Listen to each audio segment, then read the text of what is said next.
今天再给大家分享一下这个中控4条3件套，这个是硅胶材料的。之前我卖的是第一代嘛，第一代的话，很多车友说这个地方模具开大了，我们现在让工厂全部给它改小了，这样就不会挡着这一排出风口了。这下面也是稍微修小一点嘛，之前的话也是下垂比较多。这种硅胶材料的优点的话，就是它不会异响。 然后它也不用说全部贴胶布，像我们这款，我们就只贴了这个左边位置，好，我们这里是贴了，然后中间我们都是没有贴的，我们可以撕开给大家看一下，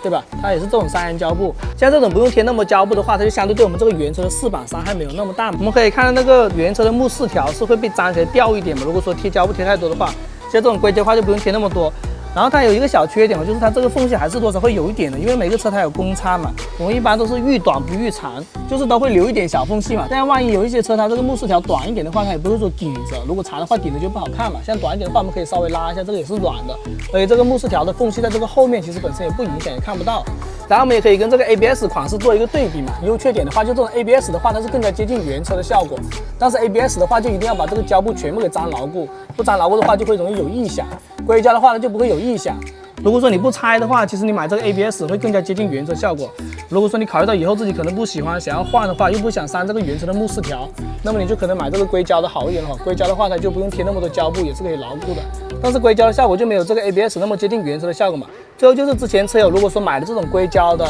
然后是那种第一批模具不好的嘛，可以联系我们客服免费补发这个第2代模具的嘛哈。因为第1代产品刚开发嘛，我们也是做的不够好，也是产品在不断的升级，现在有升级更好的就免费给大家补发了哈，也不用说退回来了。 直接联系客服补发就行了，